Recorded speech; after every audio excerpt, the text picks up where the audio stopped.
नमस्कार दोस्तों, welcome to रोशन की क्लास यूट्यूब चैनल। फ्रेंड्स, आप सभी का आज के सीटेट 2022 के वीडियो में एक बार फिर से बहुत बहुत स्वागत है।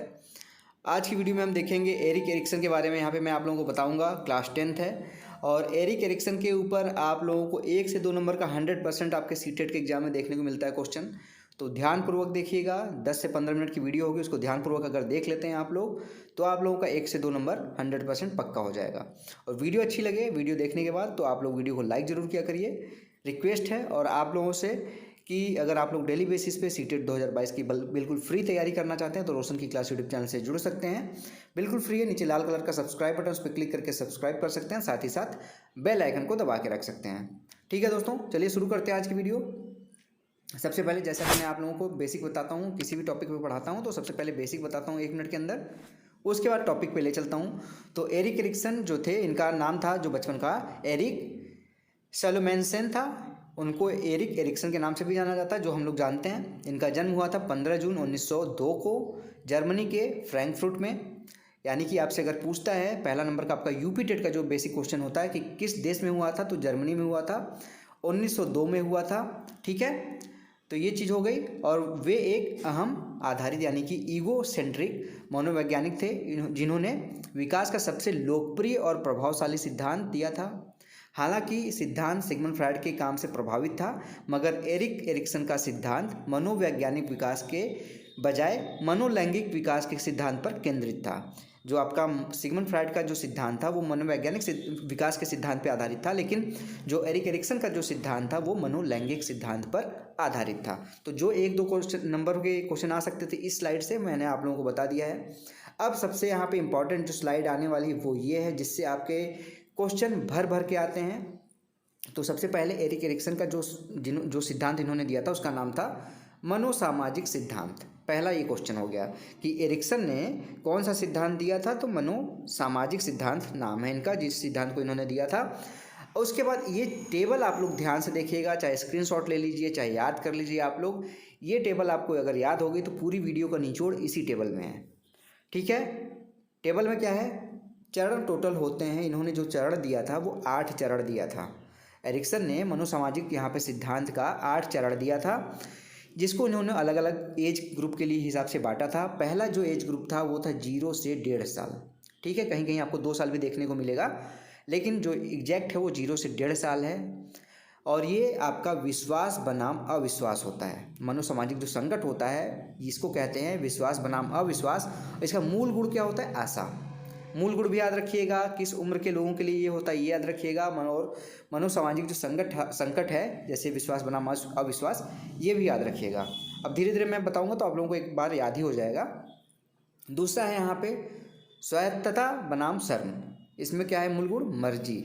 इसका एज ग्रुप क्या है आपका, प्रारंभिक बचपन है, जो कि आपका 1.5 साल से 3 साल के लिए होता है। तीसरा है पहल बनाम दोषित या फिर अपराध बोध बनाम दोषित। इसका क्या है मूल गुण, उद्देश्य। प्ले एज के लिए है 3 से 5 साल के लिए। प्ले ग्रुप के लिए बच्चे पढ़ने कब जाते हैं, 3 साल के, 4 साल के, 5 साल के तभी होते तभी जाते हैं, उसको प्ले एज कहते हैं। फिर उसके बाद चौथा यहाँ पे बात किया जाए तो चौथा उद्योग बनाम हीनता। इसका है मूल गुण क्षमता। स्कूल की आयु होती है, जो आप जब बच्चे प्ले ग्रुप से निकल के स्कूल में जाते हैं तो 5 से 12 वर्ष की जो आयु होती है, ये हो गई उद्योग बनाम हीनता।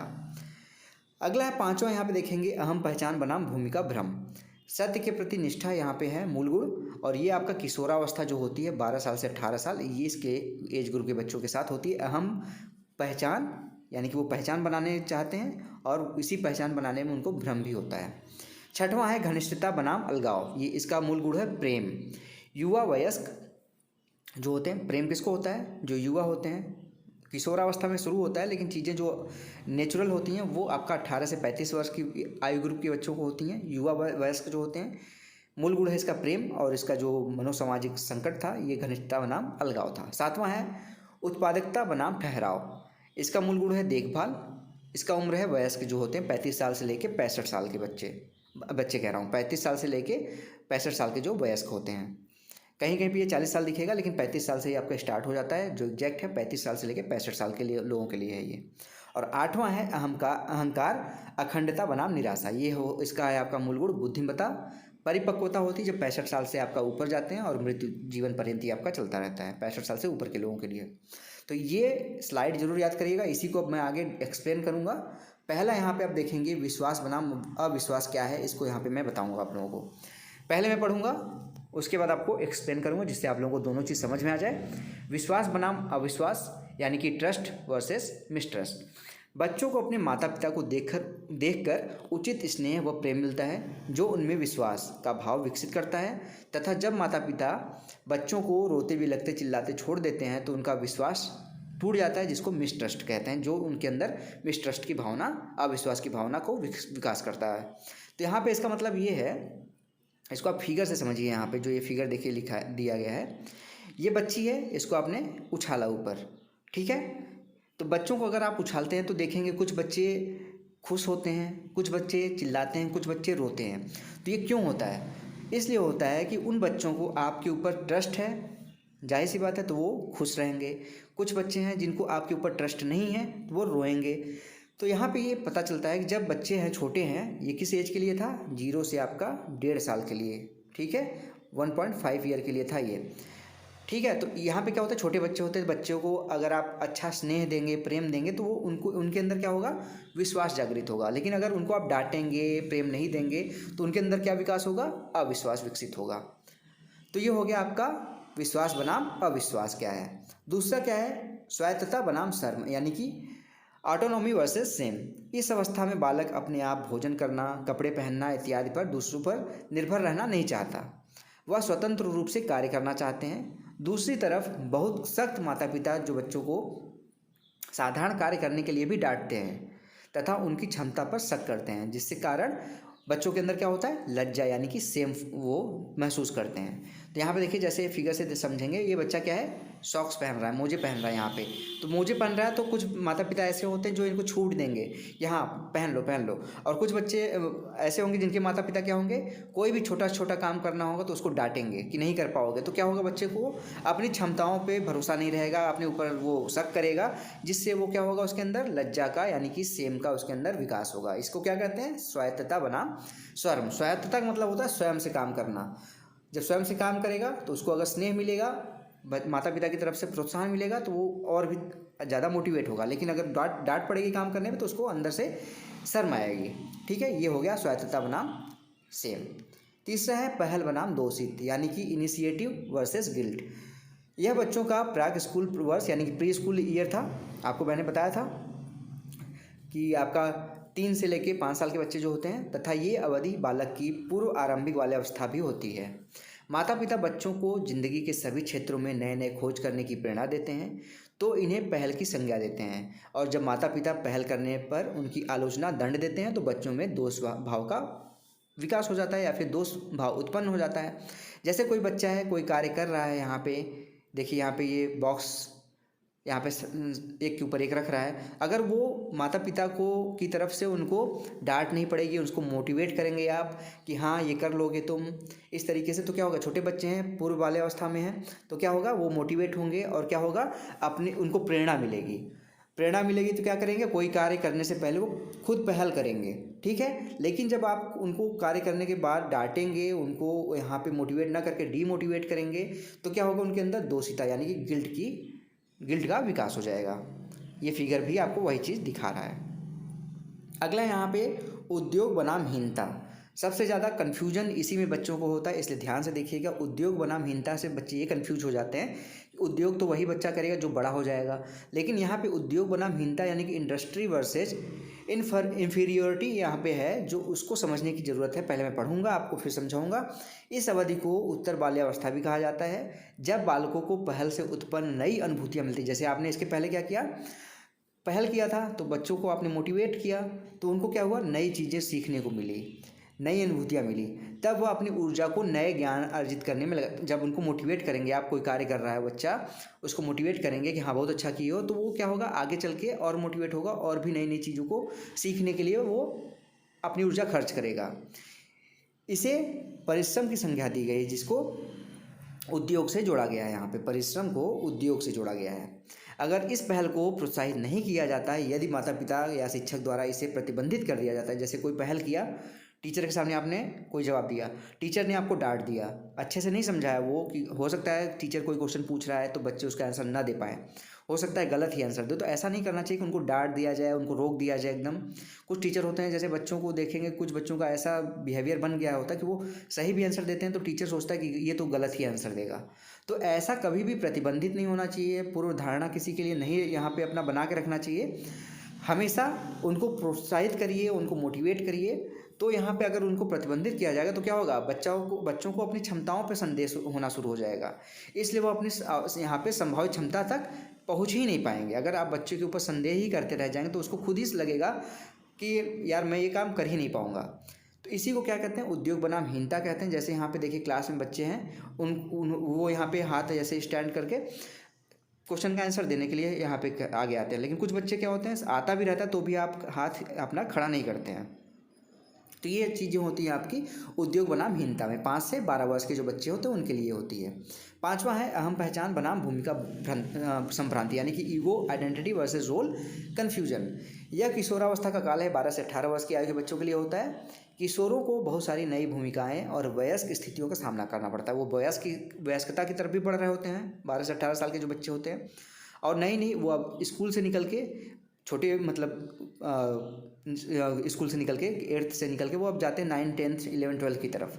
तो क्या होता है, उनको नई नई यहाँ पे भूमिकाएं निभानी पड़ती हैं, जैसे व्यावसायिक और रोमांटिक। रोमांटिक का मतलब यहाँ पे आप इसी एज में आपको प्यार होता है, चीज़ें आपको नए नए पार्टनर्स मिलते हैं, नए नए दोस्त बनते हैं आपके, नए उन दोस्तों से ज़्यादा घनिष्ठता होती है जो 12 से 18 साल के बीच के दोस्त होते हैं। तो यहाँ पे आपको आपके अंदर आगे चल के क्या करेंगे इसके बारे में भी आपको सोचना होता है। तो इस अवस्था में नई नई चीज़ें आपको यहाँ पे भूमिकाएं निभानी पड़ती हैं। इस अवस्था में व्यक्ति को कई प्रश्नों का सामना करना पड़ता है, जैसे कि वह कौन है, वह आखिर किससे संबंधित है और उसका जीवन कहाँ जा रहा है। इसके पहले तो आप कुछ नहीं सोचते थे इसके बारे में, जीवन के बारे में, लेकिन अब वयस्कता की तरफ बढ़ रहे हैं तो ये सारी चीज़ें आपके दिमाग में आने लगती हैं। यदि किशोर को सकारात्मक रास्ते पता चल जाए, जैसे कि आप कभी कभी कन्फ्यूज होते हैं कि हाई स्कूल आपने कर लिया तो इंटरमीडिएट किस से लें, साइंस साइड से लें या आर्ट साइड से लें। साइंस साइड से लें तो मैथ से लें या फिर बायो से लें। बायो से लेंगे तो आगे जाके इंटर के बाद क्या करेंगे, मैथ से लेंगे तो इंटर के बाद क्या करेंगे। तो ये सारी चीज़ें आपको रास्ते यहाँ पे आपको पता लगाने पड़ते हैं। जब क्या होता है सकारात्मक रास्ते पता चलते हैं तो क्या होता वो अपनी पहचान बना पाते हैं। जब सकारात्मक रास्ते नहीं पता चलते तो क्या होती है भ्रांतियाँ, यानी कि कन्फ्यूजन की स्थिति उत्पन्न होती है। जैसे क्या होता है इसमें देखिए, यहाँ पे कोई आपको देख के आपको बोल रहा है कि यू आर स्पेशल, तो आपको लगेगा हाँ यस आई एम स्पेशल। इस तरीके की आपके अंदर दिमाग में कि मुझसे ज़्यादा टैलेंटेड कोई नहीं है, मैं दुनिया में कभी भी हर काम कर सकता हूँ, ये आपके अंदर सभी लोगों के अंदर एक बार इस एज में आपके अंदर ये सारी चीज़ें उत्पन्न होती हैं। 6वां है यहाँ पे घनिष्ठता बनाम अलगाव। यहाँ पे देखेंगे इसका घनिष्ठता का मतलब है इंटीमेसी वर्सेस यहाँ पे आइसोलेशन। यह आरंभिक वयस्क अवस्था युवावस्था की अवस्था होती है। इस अवस्था में व्यक्ति दूसरों के साथ धनात्मक संबंध बनाता है। सब व्यक्ति में दूसरों के साथ घनिष्ठता का भाव विकसित होता है, और जब दूसरों के साथ यहाँ पे घनिष्ठता विकसित नहीं हो पाती तो वे सामाजिक रूप से अलग, यानी कि यहाँ पे सोशली आइसोलेटेड महसूस करते हैं, हो जाते हैं। अर्थात इस अवस्था में घनिष्ठता बनाम अलगाव का संघर्ष होता रहता है। अब यहाँ पे आपको जो 12 से 18 साल के बीच में जो आपका प्रेम था वो आपका, सब कहते हैं कि बचपना होता है, लेकिन जो आपका 18 से आपका 35 साल की जो एज होती है घनिष्ठता बनाम अलगाव यानी कि इंटीमेसी वर्सेस आइसोलेशन वाली, उसमें आपका जो किसी से लगाव होता है, किसी से प्यार होता है, तो वो आपका रियल होगा, या फिर आपको लगेगा कि यही ट्रू लव है। या फिर आपको अगर कोई ग्रुप है उसमें आपको नहीं शामिल किया जा रहा है, तो आपको फील होगा कि मैं यार किसी भी सामाजिक समूह का हिस्सा नहीं हूँ, तो मैं अकेला पड़ गया हूँ समाज में, ऐसा फील होगा। तो इस अवस्था को क्या कहते हैं, घनिष्ठता बनाम अलगाव का यहाँ पे संघर्ष होता रहता है इस एज के ग्रुप के लोगों को, 18 से 35 साल के लोगों को। 7वां यहाँ पे उत्पादकता बनाम ठहराव, जनरेटिविटी वर्सेस स्टैग्नेशन। यह अवस्था, ये पहले तो एज क्या है आपकी 35 से लेके आपका 65 वर्ष। यह अवस्था मध्य वयस्कावस्था यानी कि मिडिल एडल्टहुड भी कहलाती है। इस अवस्था में व्यक्ति अगली पीढ़ी के लोग, अब जैसे 35 साल के ऊपर हो गए तो उसके बच्चे कहाँ पढ़ेंगे, 35 साल की एज में लगभग जनरली सबके बच्चे होते हैं, 35 साल में नहीं होते तो 40 साल में हो जाएंगे। मतलब जनरली ये बात की जा रही है, हो सकता है किसी की ना हो सकता है किसी की हो भी। तो इसमें क्या सोचते हैं आप कि मेरी अगली पीढ़ी क्या करेगी, कैसे रहेगी, कहाँ रहेगी, क्या करेंगे वो लोग, ये सारी चीज़ें आप सोचने लगते हैं, ठीक है। तथा समाज में आप अपना योगदान क्या देना चाहते हैं, अपना कल्याण तो, अपने परिवार का कल्याण तो सोचते हुए आप समाज के लिए क्या कर सकते हैं, इसके बारे में को क्या कहते हैं, जनात्मकता यहाँ पे कहते हैं कि आप किस तरीके से समाज के लिए उत्पादक बन सकते हैं। ये सारी चीज़ें आपका उत्पादकता बनाम ठहराव वाली कंडीशन में आती है जब आप 35 से 65 साल के बीच के होते हैं।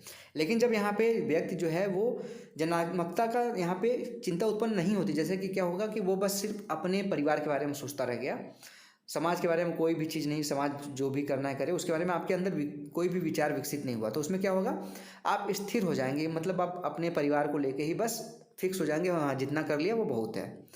तो यहाँ पे देखिए यही है चीज़ें, यहाँ पे इशू को क्या कहते हैं, उत्पादकता बनाम ठहराव। अब लास्ट यहाँ पे कंडीशन है, लास्ट कह रहा हूँ, यहाँ पे देखिए ये 7वां है आपका, ये तो 7वां है, याद रखिएगा। अब जो अगला आ रहा है वो वहाँ पे नंबरिंग तो साथ ही है, लेकिन यहाँ पे 8 कर लीजिएगा, ठीक है। 8वां है अहंकार अखंडता बनाम निराशा, यानी कि ईगो इंटीग्रिटी वर्सेस डिस्पेयर। तो इस पे क्या है, इस अवस्था में 65, यहाँ पे क्या है, इस एज ग्रुप के लोग कितने में होते हैं, 65 से लेकर जब तक उनकी मृत्यु नहीं होती। इस अवस्था में 65 वर्ष के बाद से प्रारंभ होकर मृत्यु तक की अवधि सम्मिलित होती है। इसे बुढ़ापा की अवस्था भी कहा जाता है। इस अवस्था में व्यक्ति अपने पहले के समय को याद करता है कि उसने सभी अवस्थाओं की जिम्मेदारी धनात्मक रूप से पूर्ण की है या नहीं की है। अगर परिणाम धनात्मक होता है तो यहाँ पे संपूर्णता यानी कि इंटीग्रिटी यहाँ पे जो होती है, यहाँ पे लिखा गया ना, अहंकार अखंडता का महसूस करेगा, वो विकास होगा उसके अंदर, भाव विकसित होगा। लेकिन अगर वो अपना जो इसका परिणाम वो निगेटिव आएगा, ऋणात्मक आएगा, तो क्या होगा, नैराश्य का भाव विकसित होगा, जिसको क्या कहते हैं, निराशा कहते हैं, यानी कि डिस्पेयर कहते हैं। अगर वो अपने लाइफ के जितने भी काल थे, उसके जितना भी उसका व्यक्ति का अवस्थाएं थी, जितनी भी सारी अवस्थाएं थी, पहले वो बच्चा के रूप में पैदा हुआ, फिर थोड़ा सा बड़ा हुआ, पूर्व वाले अवस्था में आया, फिर उत्तर वाले अवस्था में आया, किशोरावस्था में आया, फिर वयस्क हुआ, फिर उसके बाद यहाँ पे प्रौढ़ हुआ, फिर उसके बाद वृद्ध हो गया यहाँ पे। तो ये सारी अवस्थाएं इस वाली जब एज में पहुँचेंगे ना, इस वाली एज में, तो ये पीछे आपने कितनी हर अवस्था में पॉजिटिव आपको रिजल्ट मिला है, तो आप सोचेंगे कि हाँ अब सब कुछ सही है, आप संपूर्णता की तरफ का भाव विकसित होगा आपके अंदर। लेकिन अगर इसमें से ज़्यादातर में आपने निगेटिव रिजल्ट पाया हुआ है तो आपके अंदर निराशा का भाव विकसित होगा लास्ट वाली स्टेज में, जिसको कहते हैं यहाँ पे अहंकार अखंडता बनाम निराशा। तो ये हो गया आपका एरिक्सन। यहाँ पे एरिक्सन के आपके जो जितने भी टॉपिक थे वो मैंने आपको बता दिया, आशा करता हूँ आप लोग को समझ में आएगा। लेकिन जाइएगा मत, अभी आप लोगों के लिए सबसे इंपॉर्टेंट पॉइंट बचा हुआ है क्वेश्चन आंसर। जो भी टॉपिक पढ़िए आप, उसका क्वेश्चन आंसर 1-2 मिनट में मैं करा देता हूँ, वो जरूर कर लिया करिए, क्योंकि हो सकता है ये डायरेक्ट आपके एग्जाम में देखने को मिल जाए। पहला क्वेश्चन है, एरिक एरिक्सन ने मनोसामाजिक विकास के सिद्धांत में उद्योग बनाम हीनता का चरण वर्ष के दौरान हुआ। उद्योग बनाम हीनता मैंने आपको बताया था, उद्योग बनाम हीनता क्या था, उद्योग बनाम हीनता मैंने बोला था, काफ़ी लोगों को कन्फ्यूजन होता है कि उद्योग तभी होगा जब आप युवा हो जाएंगे, ऐसा नहीं है। उद्योग बनाम हीनता इस वाली एज में आती है, 5 से 12 वर्ष की एज में, ठीक है। दूसरा है यहाँ पे क्वेश्चन, एरिक्सन ने किस प्रकार के विकास के सिद्धांत का प्रतिपादन किया। तो ये तो सिंपल सा क्वेश्चन है, लेकिन आपके यूपी टेट के एग्जाम के लिए बहुत ही महत्वपूर्ण है। एरिक्सन के बारे में अगर बोला जाए कि किस सिद्धांत को यहाँ पे प्रतिपादित किया था, तो एरिक्सन ने दिया था मनोसामाजिक सिद्धांत दिया था एरिक्सन ने। तीसरा क्वेश्चन है, यहाँ पे आप देखेंगे, तीसरा क्वेश्चन है कि एरिक्सन के अनुसार एक व्यक्ति कितने विकासात्मक चरणों से होकर गुजरता है। तो आप सभी को पता है, अभी मैंने आपको बताया टोटल यहाँ पे विकासात्मक चरण थे 8 के बारे में बताया। 0 से 1.5 साल, 1.5 साल से 3 साल, 3 साल से 5 साल, 5 साल से 12 साल, 12 साल से 18 साल, 18 साल से 35 साल, 35 साल से 65 साल और फिर 65 साल से मृत्यु तक। तो ये टोटल 8 चरण हो गए।